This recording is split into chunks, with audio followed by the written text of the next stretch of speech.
creio que é bastante difícil de, assim, dizer assim, vou resolver. Não é assim, né? A sua vontade, eu vou resolver. Porque, inclusive, tem muito interesse, muito poder, muito dinheiro envolvido nisso. E existe uma apropriação, meu ponto de vista, não só na questão da terra, da moradia, mas em todas as outras áreas, apropriação do interesse privado, aliás, do interesse público, da máquina pública, pelo interesse privado. E aí as coisas ficam difíceis de andar, né? A gente vê, hoje, aqui tem ZEIs, tem condições de ter resguardos, e quanto que os vereadores mudam a questão das ZEIs, com mudança. Com interesse privado. Com interesse privado. Tem áreas da União que está estipulado que é para moradia popular. E quando a gente vê, cadê? Foi troca, construído shopping, construído isso, construído aquilo. Então, assim, com interesse privado. É a apropriação da máquina pública pelo interesse privado, que a gente tem em todas as áreas. Eu não vou dizer que é só. E essa, então, perpetua um problema. Um problema que...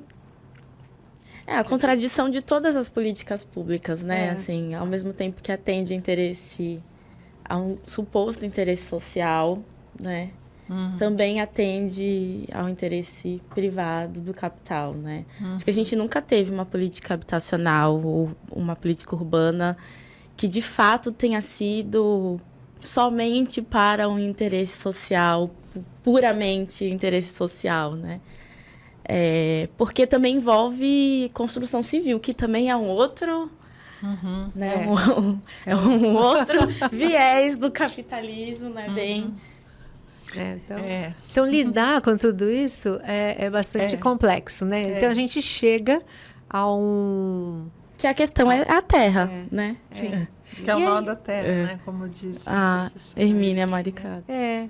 E com relação a direitos, tudo, mas é uma observação, apenas eu estou lembrando, com a época da guerra, né?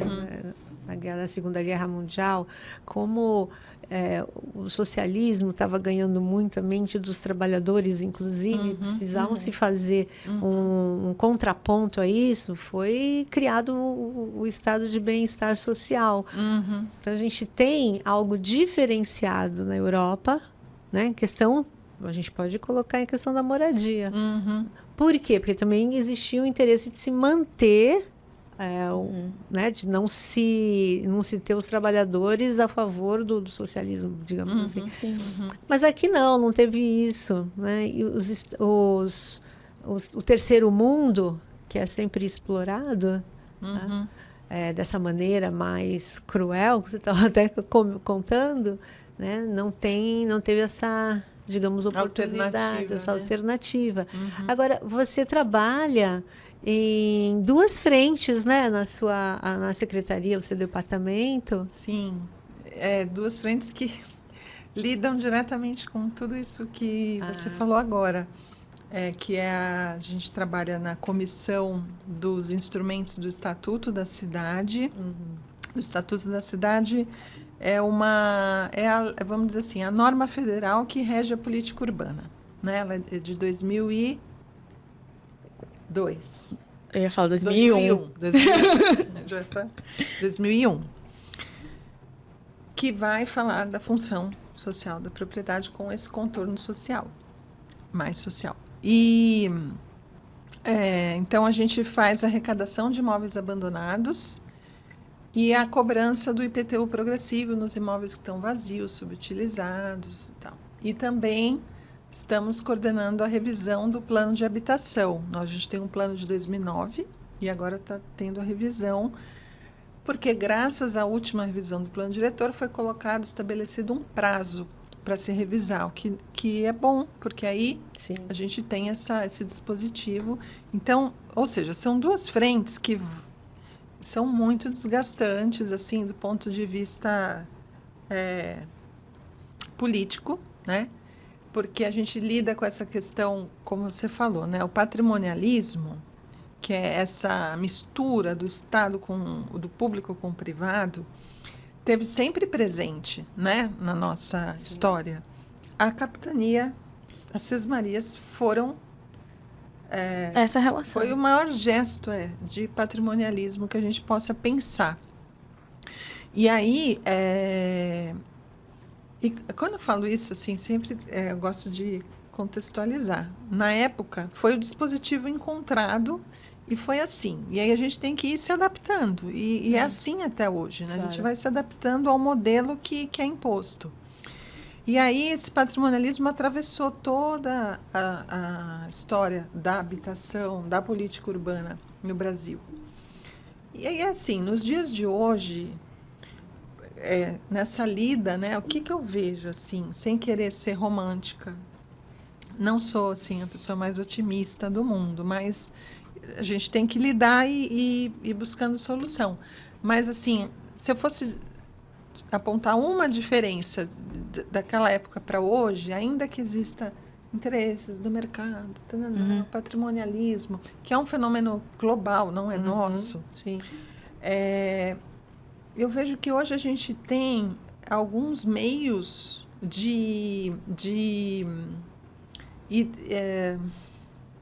se conformando, no sentido da palavra mesmo, não vou dizer adaptar, mas se achar, se encontrar nessa lógica.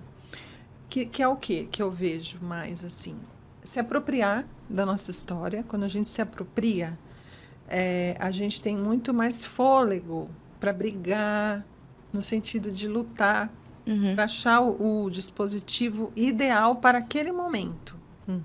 Não é o ideal para aquele momento. E a gente hoje tem esses meios, né? Se a gente pensar, vamos pensar na Revolução Francesa. Olha, não, porque aí a França foi lá e decapitou todo mundo, resolvemos o problema. Quem roubou morre, vai para a guilhotina. Alguns anos depois, os mesmos decapitadores estavam fazendo a mesma coisa. Que curioso. Então, não é uma condição só do capitalismo, é uma coisa quase que humana, né? A gente tem que lidar com essas contradições. Contradições, exatamente. E aí, então, se a gente trouxer para os dias de hoje a gente tem assim, eu gosto da ideia de bancar a democracia, assim. O que é esse raio dessa democracia, né? A gente pensar, a gente tem uma Câmara com 21 pessoas. 21, não é uma, não é duas, são 21. 21 não é pouca coisa. E, inclusive, ironicamente, a gente está num ano que todo esse grupo vai ser renovado ou não. Pode ser. E aí, assim, é um canal direto para a gente conversar com essas pessoas que vão assinar o que a minha vida, como é que vai se dar a minha vida em termos de política urbana, não minha vida pessoal. Então, eu tenho um cheque em branco. E eu gosto da ideia de pensar que a gente pode negociar esse cheque. É um cheque que tem um valor que pode ser de R$1 ou de 1 milhão. A gente dá o valor. Mas que também interfere no pessoal, né? Porque eu acho que é isso. O pessoal também é político. É verdade. Está tudo muito intrínseco. Talvez, né? se as pessoas entendessem isso, que a política não é algo que está fora da casa delas, porque dentro da minha casa, como eu sou proprietário, ou como eu tenho posse, porque eu alugo, então o que acontece dentro não é uma interferência do que acontece fora, né? Talvez as pessoas participassem mais, como você está falando, né? É verdade. Mas... Ai, te cortei. Não, deu uma tosse. Ao mesmo tempo, eu acho que para você participar, você tem que se apropriar. Sim. E se apropriar é muito difícil, porque requer muita força. Você imagina uma pessoa que pega 2 ônibus por dia e foi trabalhar, Se no final da noite ela quer discutir política urbana, que raio de política for, Entender, né? Exatamente. ainda que toda essa rotina dela seja uma a consequência política. de uma política. É humanamente descabido cobrar isso. Então, é uma equação muito difícil assim, de resolver. Mas eu gosto da ideia de pensar que a gente pode se apropriar das coisas. Se apropriar, aí é a opinião mesmo, bem entre aspas. Não acredito, porque a gente já teve a experiência de ideia de guilhotinas. Eu não acho que é um caminho. Eu acho que existem outras formas mais inteligentes. Aí a gente tem a tecnologia para nos ajudar a resolver questões. E uma delas é a articulação política. Eu acredito nessa forma ainda, por mais decadente que ela esteja. Eu acho que é o que nos resta, na verdade. Não, o que nos resta, mas é bastante coisa, porque as pessoas serem protagonistas da vida delas e da cidade, do que acontece, e o que você falou, Thaís, vai voltar para elas. Vai. Pode ser que aquele tópico, aquela área não seja diretamente, ela não seja afetada diretamente, mas vai afetar. Por exemplo, com segurança, por exemplo. Então, e a organização. Se apropriar, mas dá trabalho, né? Porque você tem que se apropriar e tem que se organizar, porque sozinho ninguém faz nada. Não tem pressão, não tem fazer esse cheque em branco, só é um cheque para ser que sirva de pressão se houver organização. Forem muitas pessoas pressionando, né? Aí está uma dificuldade, mas é por aí, né? É por aí esse embate todo se dá por aí. As pessoas se organizando e se apropriando para poder escolher. Buscando Buscando alternativas para escolher melhor, inclusive.